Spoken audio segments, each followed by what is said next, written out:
SSC মামলার রায়দান, ভোটের আবহে বড় ধাক্কা রাজ্যের। 2016 এসএসসির পুরো প্যানেল, মানে বেআইনিভাবে যে নিয়োগ, সেই নিয়োগের পুরো প্যানেল বাতিল করলো কলকাতা হাইকোর্ট। এই নিয়ে আমরা কথা বলবো। এই মুহূর্তে আমাদের সঙ্গে সরাসরি রয়েছেন দেবাশিস করগুপ্ত, অবসরপ্রাপ্ত প্রধান বিচারপতি। দেবাশিস বাবু, আপনার কাছে আমার যেটা প্রশ্ন, এই যে পুরো প্যানেল বাতিল করা হলো, এবার যোগ্য এবং অযোগ্যর এই যে মূল্যায়ন, সেটা কিভাবে সম্ভব এখন? এখন প্রথম ধাপ হচ্ছে, এটা তো চূড়ান্ত রায় হলো ডিভিশন বেঞ্চের, প্রথম ধাপ হচ্ছে যে প্যানেল সম্পূর্ণভাবে বাতিল হয়েছে।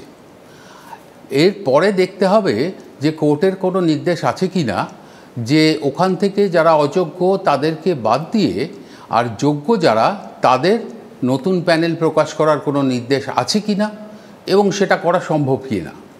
যদি তা হয় তাহলে ঠিক আছে, আর যদি এটা সম্ভব না হয়, যদি সমস্ত তথ্য না পাওয়া যায়, তখন চূড়ান্তভাবে ওটাকে বাতিল করে নতুন করে পরীক্ষা নিতে হবে।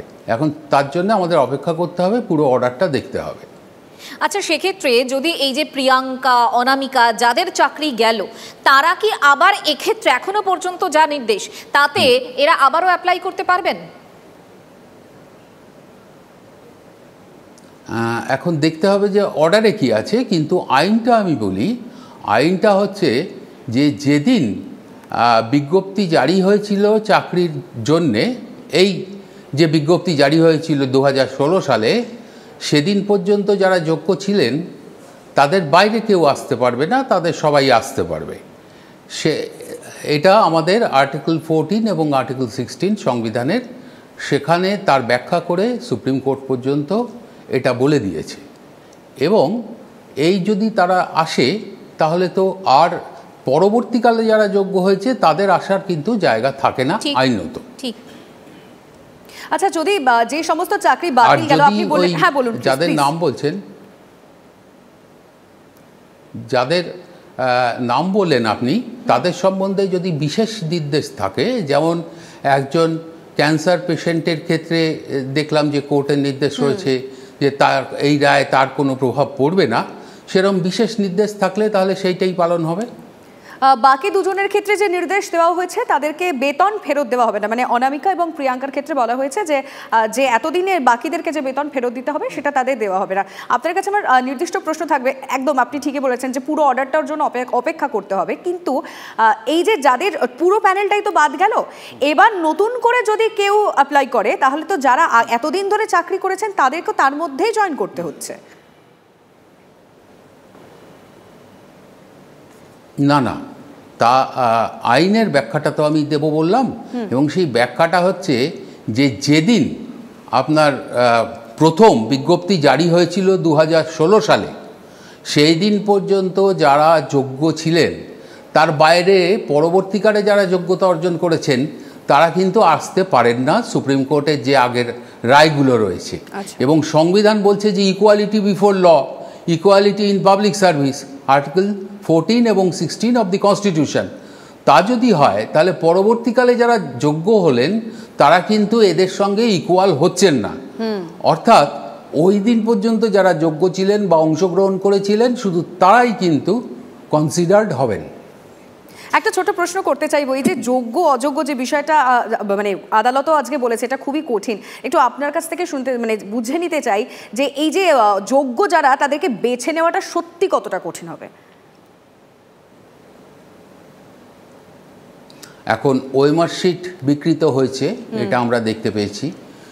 বিচারপতি, প্রাক্তন বিচারপতি বাগের যে কমিটি, সেই বাগের কমিটির রিপোর্ট রয়েছে, সেইটা দেখতে হবে, এবং যে ডকুমেন্টগুলো অ্যাভেলেবল সেগুলো দেখতে হবে। এই সমস্ত জিনিস থেকে যদি সম্পূর্ণ তথ্য পাওয়া যায় তবেই বিচার করা যাবে যে যোগ্য প্রার্থী কারা আর অযোগ্য কারা। যদি এই পুরো জিনিসের মধ্যে কিছু নষ্ট হয়ে গিয়ে থাকে তাহলে কিন্তু আর সঠিক যোগ্য প্রার্থীদের খুঁজে বার করার জায়গা থাকবে না। ওই জন্যেই আমি বারবার বলছি যে রায় কি বলা হয়েছে শেষ পর্যায়ে এটা দেখে নেওয়া দরকার। দেবাশিসবাবু, শেষ প্রশ্ন, সেটা হচ্ছে যে এই যে আপনি বললেন তথ্য মানে হচ্ছে ওএমআর শিট এসএসসির কাছে নেই, সিবিআই এর কাছে আছে, সেক্ষেত্রে এই যে 15 দিনের মধ্যে নিয়োগ প্রক্রিয়া শুরু করতে হবে, আপনার কি মনে হয় এসএসসি এই 15 দিনের মধ্যে নিয়োগ প্রক্রিয়া শুরু করার জন্য তৈরি? হ্যাঁ, শুরু করতে হবে। যদি তৈরি না থাকে তাহলে এদেরকে প্রস্তুত হতে হবে। প্রথমত হচ্ছে কোর্টের নির্দেশ, দ্বিতীয়ত হচ্ছে অনেক দিন চলে গেছে এবং আজকে একটা জিনিস প্রতিষ্ঠিত হলো, যেটা এতদিন পর্যন্ত বিভিন্ন জায়গায় বলা হচ্ছিল যে একটা অন্যায় হয়েছে। কাজেই যাদের ক্ষেত্রে অন্যায় হয়েছে তারা তো এতদিন ধরে সাফার করছেন, তাদের পরিবার সাফার করছেন, এবং শিক্ষা ব্যবস্থাতেও তো যোগ্য মানুষ এসে শিক্ষাটা দেওয়া উচিত ছাত্রদের, ছাত্রছাত্রীদের। তো সেক্ষেত্রে এটা তো শুরু করতেই হবে, শুরু করতে কোনো বাধা থাকার কথা নয়। ধন্যবাদ দেবাশিসবাবু, অনেক ধন্যবাদ আমাদেরকে সময় দেওয়ার জন্য।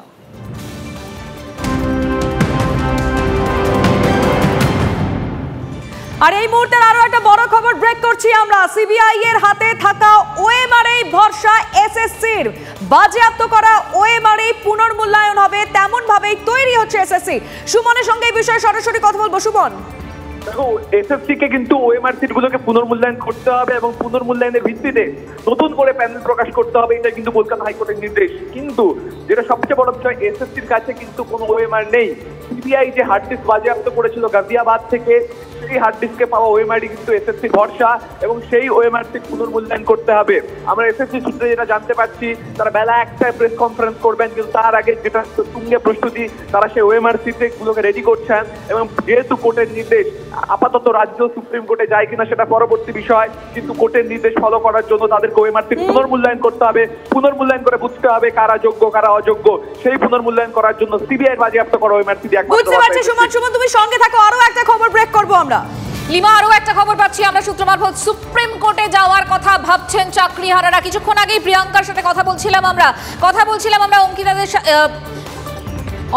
অনামিকার সঙ্গে, এবং এই মুহূর্তে যেটা খবর, এই চাকরিহারারা সুপ্রিম কোর্টে যাওয়ার কথা ভাবছেন, কারণ এই রায় এরা মেনে নিতে পারছেন না। সুমন, কি খবর পাচ্ছি?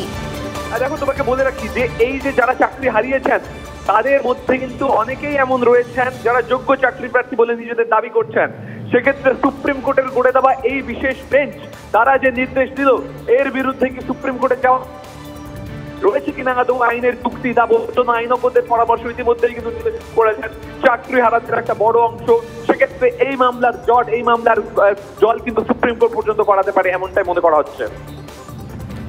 সুমন, আপাতত তোমাকে ধন্যবাদ। আমরা কথা বলছিলাম আমাদের প্রতিনিধি সুমন মহাপাত্রের সঙ্গে, এবং এই মুহূর্তের যে আপডেট আমরা পাচ্ছি, এক চাকরি হারিয়েছেন যারা, অর্থাৎ অনামিকা, প্রিয়াঙ্কা, এরা সুপ্রিম কোর্টের দ্বারস্থ হচ্ছেন বলে এই মুহূর্তের খবর। পাশাপাশি এসএসসির কাছে কোনো ওএমআর শিট নেই, তাই সিবিআই এর কাছে যে ওএমআর গুলো রয়েছে সেই ওএমআর দিয়েই আবার পুনর্মূল্যায়ন করা হবে, কারা যোগ্য কারা অযোগ্য।